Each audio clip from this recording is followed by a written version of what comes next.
19. John chapter 10, verse 19. We're going to kind of put two things together. That is John chapter 10 and the 23rd Psalm, Psalm 23. So we're going to use both of those tonight. So we're going to have Homer working out a little bit. But we talked about the Good Shepherd, and of course Jesus said, I am the Good Shepherd. And then we talked about how the sheep are, well, I don't know any other way to put it, but just about the dumbest animals on earth.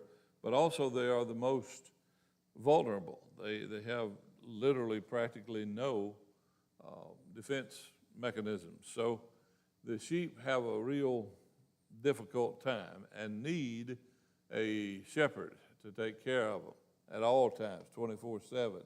And so the picture that Jesus gives us here in the book of John about him being the good shepherd kind of begins all the way back into the Old Testament. King David back then, when he wrote the 23rd Psalm, he made the reference to his sheep and himself as a sheep even. And so that's kind of where all of that came together. And the Lord couldn't have picked, in my opinion, he couldn't have picked a better analogy than to talk about the sheep and then Christ's provision and his protection for the sheep and how the sheep he takes care of them, how he guards them as they go in through the gate, and he says he is the gate, he is the entrance way. And then as they go back out into the world and they do the things that we do on a daily basis, whatever, we can depend on him for the protection, but we can also depend on him for the provision. Because as you very well know, because you're a Christian doesn't change the fact that you still need provisions of life like anybody else. So 4 times the Lord has told us here in John chapter 10 that he is the good shepherd. The good shepherd. He laid down his life for his sheep. Those are the kind of things that Jesus mentioned that kind of puts us all together. To me, you know, there's a song that I kind of like. He is altogether lovely. He is beautiful. He is, to me, there's no other words to describe, and I guess as macho men, we don't necessarily want to use the words beautiful and lovely to describe, but to me, you know, we got to go even higher and above those words to describe what Jesus really is. I mean, we should lay down everything of our lives down before him. He is the great shepherd. He is the beautiful shepherd. He is the lovely shepherd. He is the provisional shepherd. He is everything for us and to us. And so when we look at these verses tonight, and we're going to begin, like I said, in verse 19, I want us to see what's going on. Now, when we get to what's going to be mentioned, we're going to be mentioning the Feast of Dedication. And we'll talk about that in just a minute, but I kind of wanted to point that out and plant it in your brain. In verse 19, John chapter 10, verse 19, there was a division, therefore, again, among the Jews for these sayings. That means because of the sayings of what Christ had just said about he is the good shepherd. As many of them said, he hath a devil and is mad. Why hear ye him, or why are you listening to him? Others said, these are not the words of him that hath a devil. Can a devil open the eyes of the blind? And it was at Jerusalem, the feast of the dedication, and it was winter. And Jesus walked in the temple in Solomon's porch. Then came the Jews round about him and said unto him, how long dost thou make us to doubt? If thou be the Christ, tell us plainly. Jesus answered them, I told you, and you believe me not. The works that I do in my Father's name, they bear witness of me, but you believe not, because you're not of my sheep, as I said unto you. My sheep hear my voice, and I know them, and they follow me. And I give unto them eternal life, and they shall never perish, neither shall any man pluck them out of my hand. My Father which gave them me is greater than all, and no man is able to pluck them out of my Father's hand. I and my Father are one. Now there's a lot of meat in those verses, and I'm not gonna insult your intelligence by telling you, verbatim everything that I think. But let's go to take a better look, a deeper look, if you will, at those verses, because it happens at the Feast of Dedication. Now between verses 21 and 22, about 2 months pass, because in verse 21 they're still at the Feast of the Tents. All right, so in verse 22, now we're at a whole different thing. This is the newest, the youngest of all of the Israeli or Jewish feasts. It's the Feast of Dedication. Now, what it is actually, it happens in the 5th day of the Jewish month of Chislev, Chislev, Chislev, however how you pronounce it, I don't know. But it's the same as our month of December. And it's also on the same day as our day of Christmas, which is the 25th of December. So the Feast of Dedication is the newest of the events. And so these comes to all down through the years, of course, through the Jews. They took great pride in all of the way that everything was handed down from grandfather to grandfather to grandfather on down. And so when it comes down to us to understand, let's go back for a minute. And there's a book that's called, I had it written down here, The Maccabees. The Maccabees. Now, it's not included in the scripture, but it is not the Bible, but it is a history book. It's a history book. And much like the book of Josephus and others, they just recorded the history of the time. And in that, in the book of the Maccabees, it talked about how, what this Feast of Dedication was. It was a time when Antiochus Epiphanes came in and literally came in to rule over the Jewish people. And his plan, his great grand plan, was to blend together the Hebrew and the Greek culture. And that way the people would be easier for him to rule over them, easier for him to make them behave and act the way he wanted them to. But he messed up because what did he do? He went into the temple and actually turned over the altar in the temple and caused an altar to Zeus, which was a Greek god, an altar for Zeus to be built in the temple that they had built for the Lord. And so they were angry. And so Judas Maccabeus came along and he said, hey, we're not going to have this. And essentially, he led the revolution that overthrew Antiochus Epiphanes. And so this was the celebration of that day, the Feast of the Dedication. And what it meant was it's the feast of the retaking of the temple, and the Jews could put the altar of the Lord back in the temple in the place of that old Zeus thing. So it happened every year on December 25th. Now, what is that dedication, the Feast of Dedications, in the Jewish culture? What is it called today? The Feast of what? Come on. You know it. All right, let me give you another hint. In the Feast of Dedication, they would put 8 candles in the window. There you go, Hanukkah.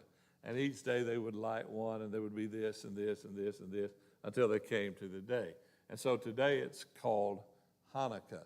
And I had really, in all of my years, I knew the Jews didn't celebrate Christmas, and because they didn't accept Jesus as the real Christ, and they did Hanukkah, and to me that's just something they came up with. But that's what Hanukkah is. It's the feast of Hanukkah. It means dedication, and so in the Jewish language, in the Hebrew language, and so what it means is this is the day of dedication for them when all of that happens, and Judas Maccabeus took the temple back over for them. So, in keeping with all of that, this is why I wanted you to hear that and see that, because I like for you to set in your mind the situation that's going on at the time these things are happening. Remember now, from the time of the Feast of the Tents, they were literally feasting about the little homes that they set up to replicate the Jews traveling for freedom from Egypt and across the desert and so forth. And they would stay in their little tents and they would pray and thank God for their deliverance there. And then is where Jesus got all this other discussion started about him being the Christ, the Son of God. And so all of that's been festering and seething and simmering and going on for the last 2 months.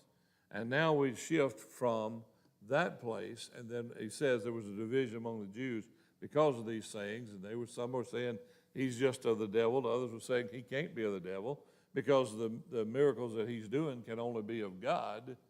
And so that's what it's telling you, that in that interaction of a couple of months, they are literally fussing and fuming and quarreling and choosing up sides like a bunch of Baptists.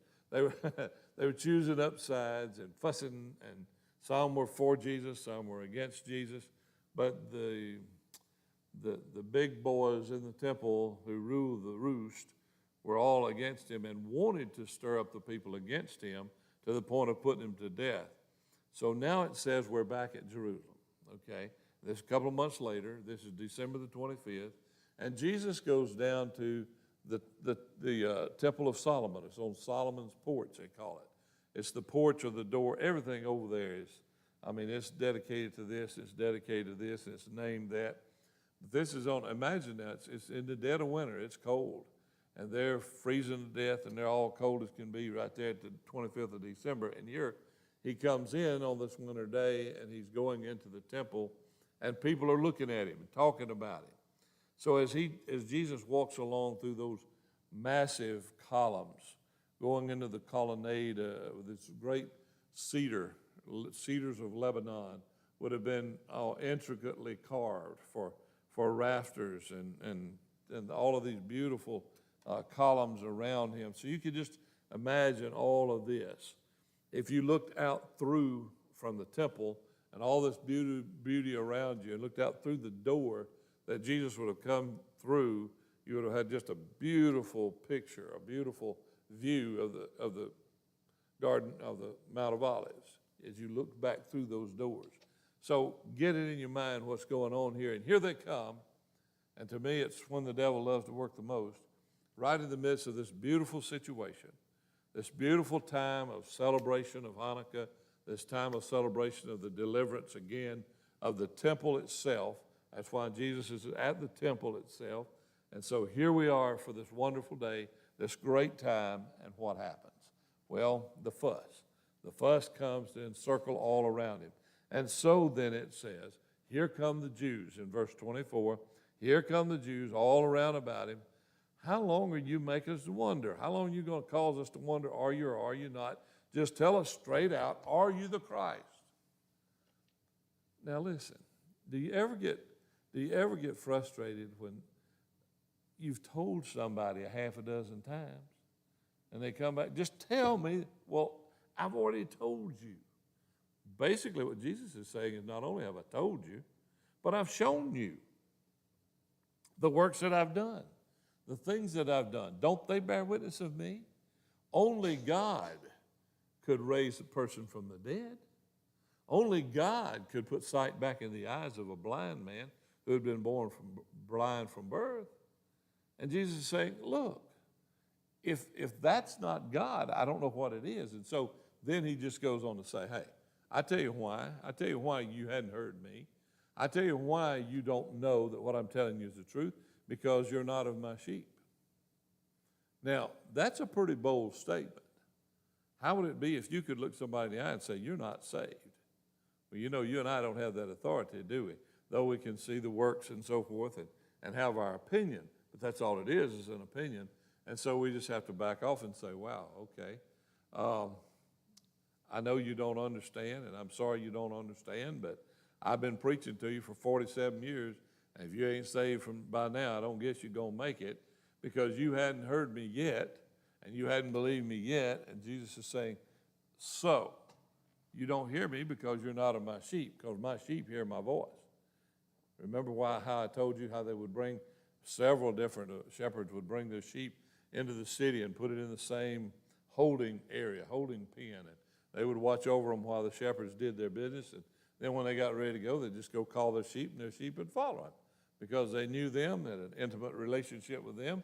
And so Jesus said the same thing, that these people would understand. My sheep hear my voice, and they know me. Thank you very much, and they follow me.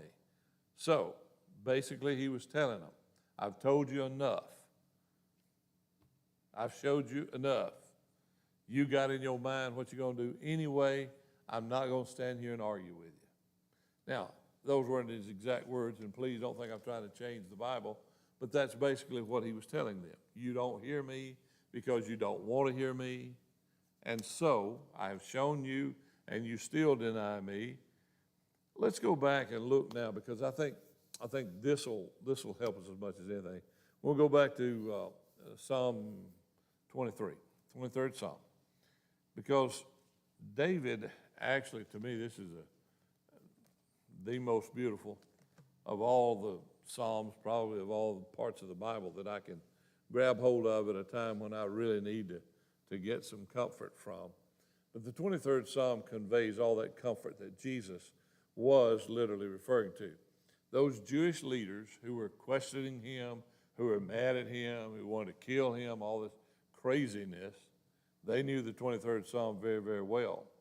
Imagine, if you would, old King David. Now, he wasn't a king then. He was just a little old boy, teenager. He wasn't old and he wasn't very big.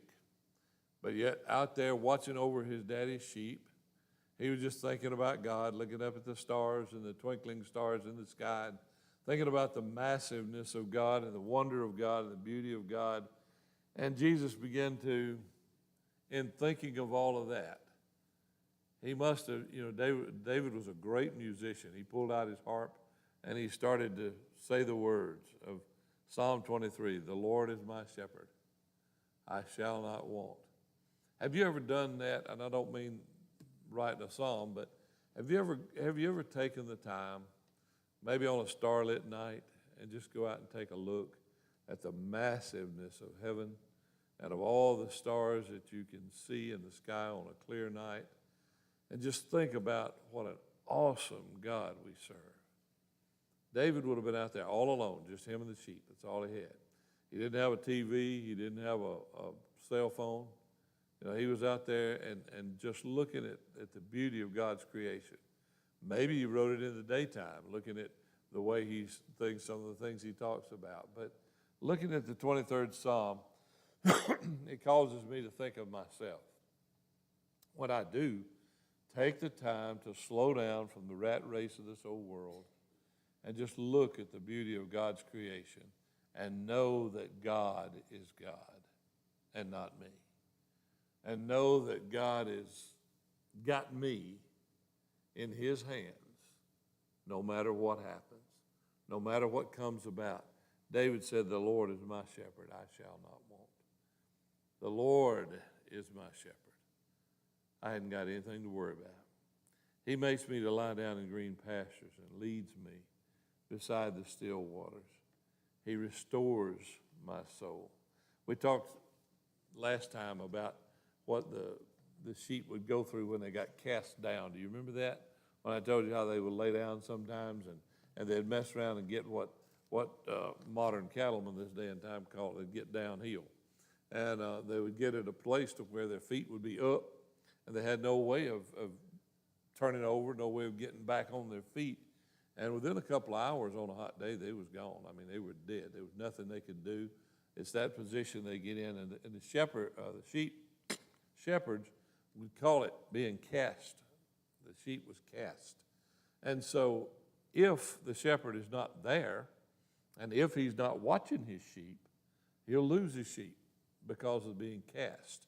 And so David talks about this in his writings, how literally helpless we are. How literally, look, folks, I know you and I, many of you in here are retired like I am, semi-retired, and you've worked hard for what you got. You worked hard, but you know as well as I do that you can do nothing without God. Oh, I know there's a lot of folks out there that don't believe in God, but that don't mean God's not still giving them what they're getting and providing for them. I had someone ask me a question today that literally I had thought about myself, is when someone, they had someone who died, and they were talking about some of their family members who had died, but when they had the same problem, they died quickly, and we wanted to have longer with them, and we wanted to, but yet this one, ours died quickly, and this one just held on and on and on and lingered and lingered. And I said, well, I don't know. I mean, I can't tell you God's purpose in anything, other than I can tell you something that I know is that length of time would have given them an opportunity to make right whatever might have been wrong in their life. If they were lost, they would have had time to come to God. If they were saved but backslidden, they would have had time to get that right with God. Or if there was differences in the family, all of these things, God gave them time to do within that time. And so they seem to be kind of satisfied with that. But it's just like I'm saying, I don't know. I'm just saying we need to look for opportunities for these kinds of things to happen. We need to look at what God is doing. God, David said, God restores my soul. Is that me or you? God restores our soul. And how does he restore our souls? He picks us up. He picks us up from off of the spots where mine's okay. He picks us up off of the spots when we're cast down, when we can't. We got to get a new cord. Well, when we can't help ourselves. When we can't help ourselves, God is there to help us. God is there to take care of us. God is there to make sure that we have our needs met. So sometimes we do get cast, don't we? Now you think about it. Sometimes we do get cast. Sometimes we forget that God is there. Sometimes we forget to give that honor and that glory and that worship to God. We get fat and sassy, we get fat and lazy, and we just got to get sat down and flop down. And we can't help ourselves get out of that situation. So what does God do? God does something that causes us to look back at him, to come back to him, to find ourselves ready. No matter how much you wiggle and squirm, you got family problems, and so have I. You got these things and that problems, and so have I. And the only way we're going to get out of them is if we will collectively turn to God and allow him to put us back on our feet. So to me, when we think about the Lord as my shepherd, that means 24 hours a day, 7 days a week, 365 days a year. He never takes his eyes off me. I know that he's always watching. He knows when I get fat and lazy. He knows when I get cast down. He knows when I get myself in a position that I can't ever get myself out of. And what does he do? He comes as a good shepherd does, and he massages us. He picks us up. He gets the blood flowing in our spiritual bodies again. And there again, we can see, we can feel, we can hear, we can know that he is God. And if you listen to him, he'll say, won't you ever learn? Won't you ever learn? Stay in my path. You don't have to go off over here wandering around. Stay where I put you. And then I won't have to lead you back in. The Lord is my shepherd. I don't have to worry about getting cast down and can't get up. I don't have to worry about the wants that comes as there is. David, you can just imagine in today's language, old David might have said, the Lord is my shepherd. The Lord that created all of them millions upon millions of stars that are out there that I can see in the dark of night, twinkling away. He's the one that's looking over me, that draws me. 17 different times in the 23rd Psalm, David will say, I, or me, or me, or I. The Lord is my shepherd. I shall not want. Read through that and hear how many times David is literally committing himself to God and saying, I know, Lord, you're the one who leads me to green pastures. You're the one who puts me, prepared a table before me in the presence of mine enemies. Me, I'm the recipient, but you are the great shepherd that does that for me. You are the one that anoints my head, makes me feel better when I'm sick, makes me feel better when I'm worried to death or things are going really bad in my life. Wonders upon wonders. That's the God that we serve. That's the God that we serve. And so when we listen to that 23rd Psalm and let it soak in, the Lord is my shepherd, I shall not want, that means I know. No matter what's going on in my life, God is very much aware of it. And when I come to him, he will help me. Does he say, I inadvertently, and it just happened for a minute, but it caught my attention, so I stopped there. I was kind of taking a little break there, probably all day long. But anyway, I was looking on the TV, and my channel changer hit on a church service. And the preacher was up there preaching, And boy, he was really getting into it. I can see right now by the grace of God that there's going to be a man. There's a man in this church right now who's going to be a millionaire. In fact, he's going to be in the top 10 of the richest people in Chicago. And I'm thinking, come on, man, come on. The Lord is my shepherd, I shall not want. Does he say the Lord is my shepherd, I'm going to be a millionaire? I mean, God takes care of us, okay? Some of you may be millionaires already. I don't know. We may not have riches. God's not about giving us wealth and riches just because we want to be a millionaire. God makes us one. He is saying we're not going to lack. Does that mean we won't have hard times? Absolutely not. Look at how hard it was on the folks coming through the 30s. Look at how hard it is in people when they have to go through war times. Look how difficult and how much people suffer through things that happen even today. But God never looks away. God never forsakes us. He always provides for us to get us through. No matter how depressed we get to be, he comes. He delivers our soul. He comes in the 42nd Psalm, he says, when we're cast down and depressed, he says, why art thou cast down? David said, why art thou cast down, O my soul? Why are you in this mess you're in? Well, David knew why. I know why when I get myself in that shape, but God keeps coming. He stands by our side even when we make the bad choices. What does he say over Isaiah 53:6? He said, all we like sheep have gone astray. All we like sheep have gone astray. We have turned. Not God has turned us, God has left. We have turned everyone to his own way. Does that sound like a sheep that's wandering? Absolutely. God does not leave us. He doesn't turn around and forsake us. He sets our feet back on the right path. There's in Proverbs 14:12, there's a way that seems right unto a man, but the end thereof, the result thereof, the end is the way to death. We have our ideas. We have our thoughts. We have our choices that we make every single day that we live. Saved or unsaved, we make choices. Sometimes pretty good choices, sometimes pretty bad choices, and bad choices always have what?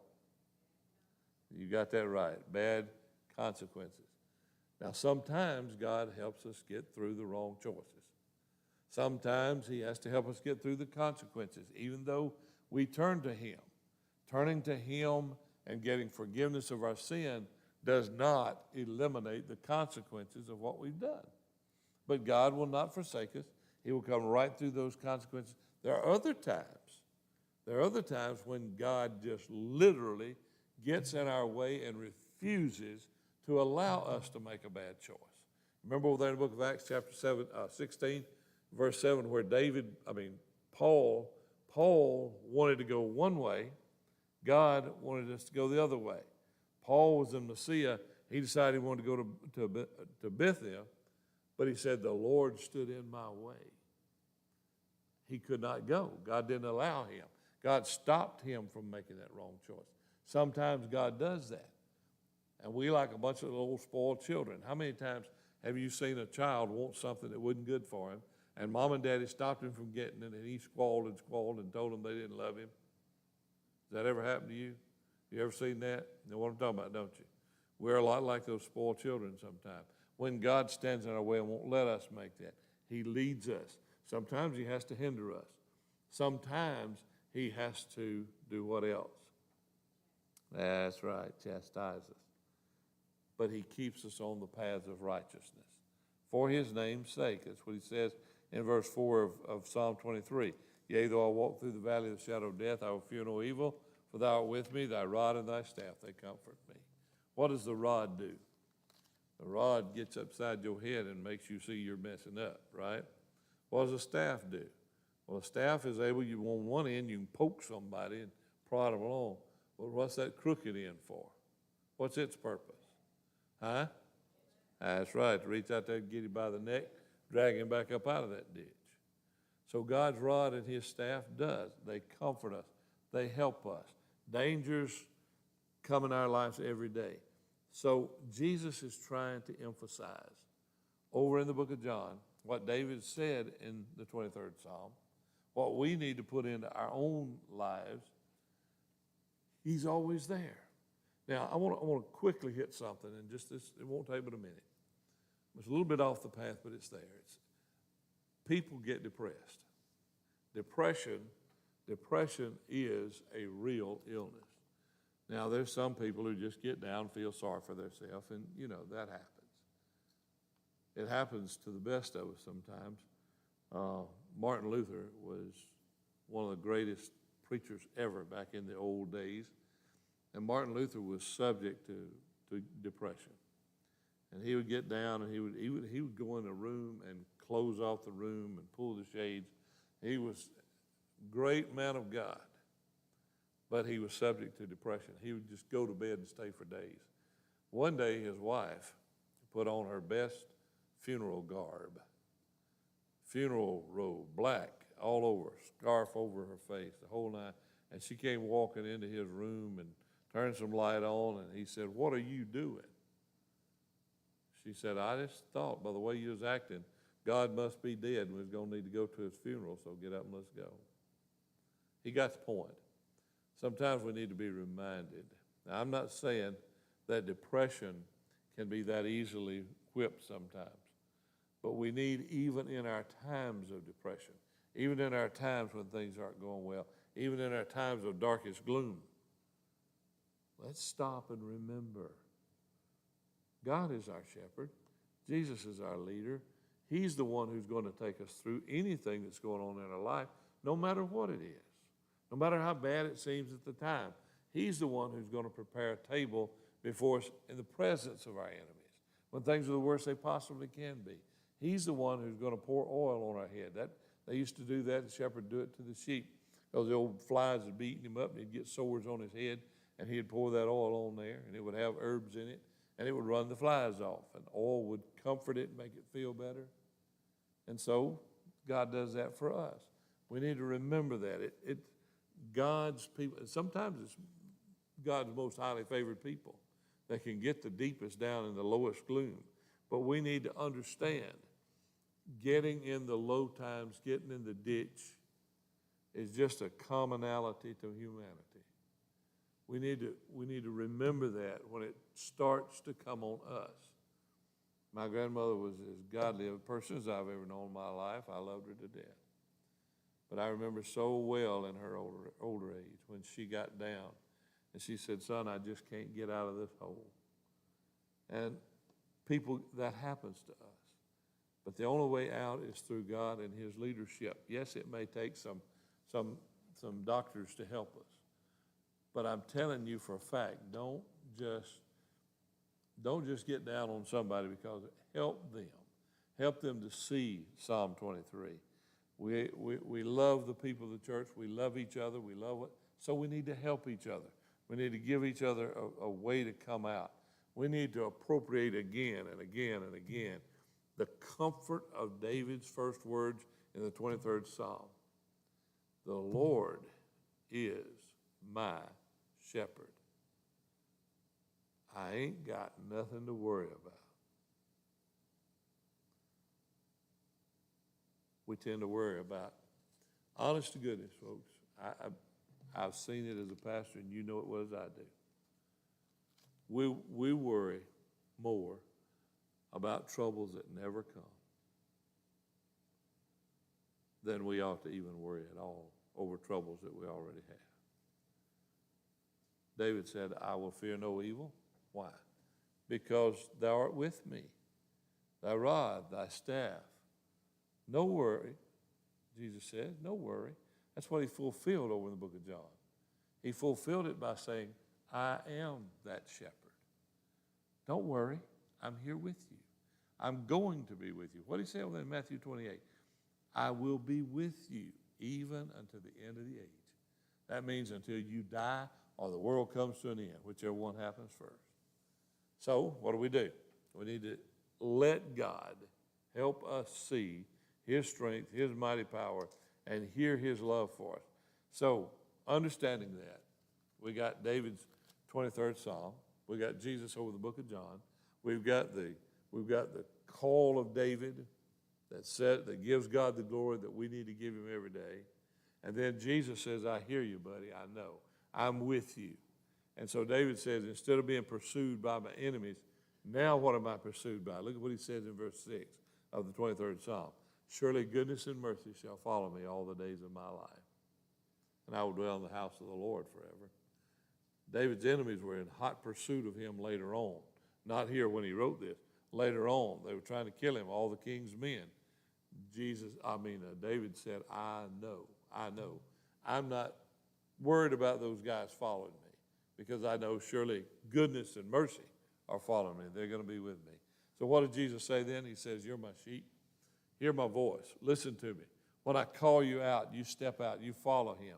He says, I will give unto you, I will give unto them eternal life. They will never perish. They will never perish. They will live forever. Nobody can take them out of my hand. Nobody can take them out of my Father's hand. Nothing. He says it over and over and over again there in John. Nothing, no man can take them out of my Father's hand. Verse 28 of John 10, I give them eternal life. They'll never perish. Neither will any man pluck them out of my hand. My Father, which gave them me, is greater than all, and no man is able to pluck them out of my Father's hand. And then he reiterates one more time, I and my Father are one.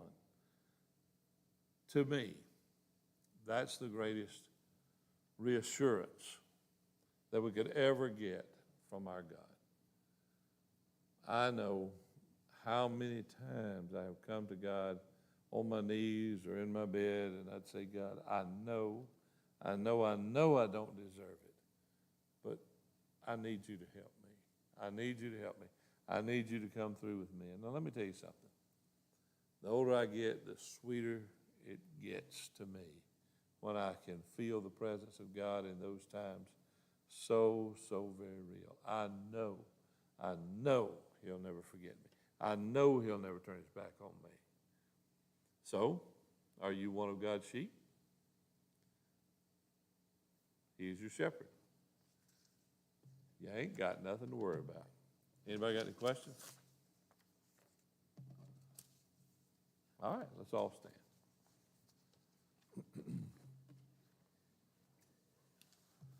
Brother Don, will you lead us in our closing prayer tonight?